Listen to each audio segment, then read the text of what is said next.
अब हम ये एग्जांपल नंबर 4 करने जा रहे हैं। ये इंपॉर्टेंट एग्जांपल है। Integral from -1 to 2 x plus x magnitude. X magnitude का मतलब ये है कि या एक्स पहले पॉजिटिव है तो मैग्नीट्यूड भी पॉजिटिव ही रखेगा, या पहले नेगेटिव था तो मैग्नीट्यूड ने उसको पॉजिटिव कर दिया है। ये ज़रा गौर से देखना, सिर्फ मैग्नीट्यूड वाला हिस्सा, बाकी काम आसान है। देखिए मैंने लिखा इंटीग्रल x। अब जब किसी वेरिएबल के ऊपर से मैग्नीट्यूड हटाएं या किसी कांस्टेंट पर स्क्वायर रूट लाएं तो साथ प्लस माइनस लिखना पड़ता है।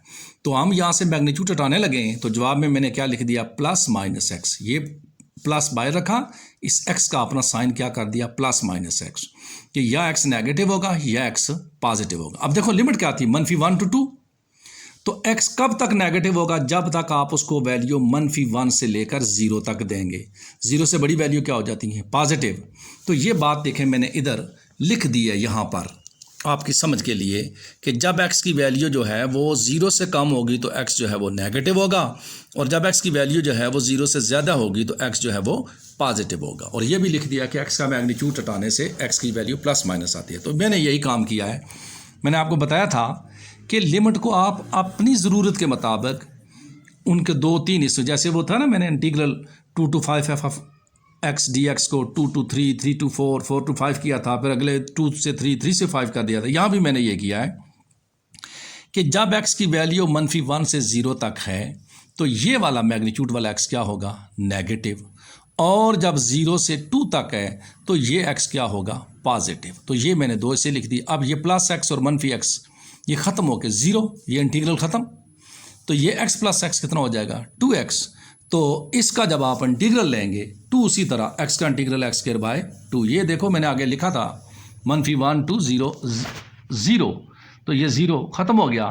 तो बाकी ये वाला मेरे पास इंटीग्रल बच गया है कि वो वाला 0 इसी तरह लिखा, तो 2 कांस्टेंट बाहर ले लिया, इंटीग्रल 0 to x dx। तो x का इंटीग्रल क्या होता है, x²/2, 2 से कट गया। अब पहले अपर लिमिट x की जगह पुट करेंगे तो 2 का स्क्वायर माइनस लोअर लिमिट 0 का स्क्वायर, तो 2 का स्क्वायर 4, 0 उसी तरह, तो 4 - 0 जवाब हमारा 4 आ गया। अब जो अगली हमारी एग्जांपल है ना 7, वो है integral 0 to π/6 x cos x। देखो ये u.v फॉर्म, ये काम हमने 3.4 में किया हुआ है, तो यही हमने यहाँ किया है। सिर्फ जवाब में लिमिट पुट करेंगे। तो मैंने पहले लिख दिया फार्मूला कि हमें पता है u.v इंटीग्रल होता है u as it is integral of v मनफी integral of v derivative of u। अब यहाँ x का नाम हमने रखा u, क्योंकि दोनों का इंटीग्रल मुमकिन है ना। तो याद है आपको मैंने 3.4 में बताया था जब दोनों का इंटीग्रल मुमकिन हो तो x वाली का नाम u रखते हैं। इसका डेरिवेटिव लाना पड़ेगा 1। cos x का नाम रखा v, तो उसका इंटीग्रल क्या आ गया, sin x। अब फार्मूले में हम ये वैल्यू पुट करते हैं तो हम लिखेंगे फ्रॉम इक्वेशन नंबर a।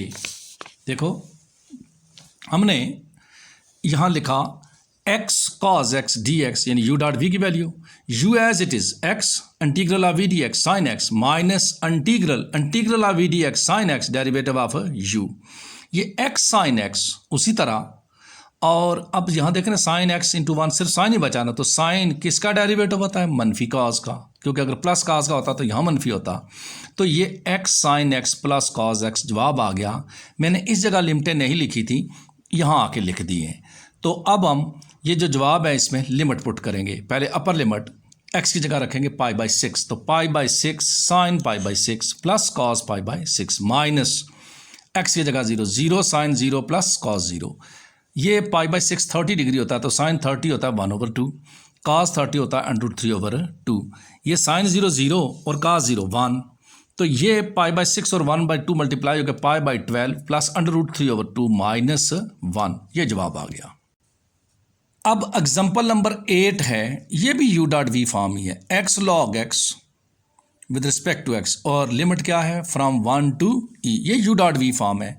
मैंने इसी तरह पिछली एग्जाम्पल की तरह u.v का फार्मूला लिखा। अब यहाँ log x को u रखना पड़ेगा क्योंकि इसका इंटीग्रल मुमकिन नहीं है, तो u का हम डेरिवेटिव लेते हैं। तो हमने लिखा a u = log x derivative 1/x। v का नाम रखा x, इंटीग्रल लिया तो x का इंटीग्रल होता है x²/2। फार्मूले में वैल्यू पुट कर दी, from a integral x log x dx equal to u उसी तरह log x, v का integral x²/2 minus integral v का इंटीग्रल ये एक्स स्क्वायर ओवर 2, u का डेरिवेटिव 1 ओवर एक्स, ये एक्स स्क्वायर को कैंसिल करेगा, 2 बाहर आ जाएगा ये वाला, तो यहाँ क्या बच जाएगा x, तो ये बनेगा x square over 2 log x minus 1 over 2 integral of x, तो इंटीग्रल ऑफ x फिर एक्स स्क्वायर बाय 2 हो जाएगा। अब देखो मैंने इन जगहों पर लिमिटें नहीं लिखी थी ये इस फार्मूले की वजह से, तो यहाँ आके integral 1 to e x log x क्या हो गया 1 ओवर 2, ये वाला एक्स स्क्वायर लॉग एक्स मनफी 1 ओवर 2 एक्स स्क्वायर ओवर 2, और ये लिमिट, अब हमने ये लिमिट्स इसमें पुट करनी है।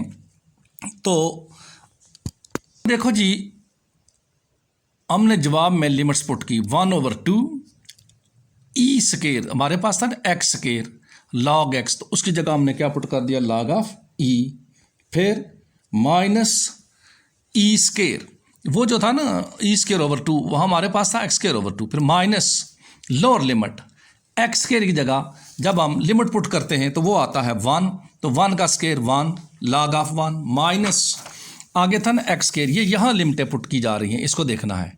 पहले अपर लिमिट पुट की थी ई वाली, तो ये लिखा था ई स्क्वायर लॉग ऑफ ई मनफी ई स्क्वायर ओवर 2, फिर minus lower limit 1 dot log of 1 मनफी 1 ओवर 2, ये वाली बातें।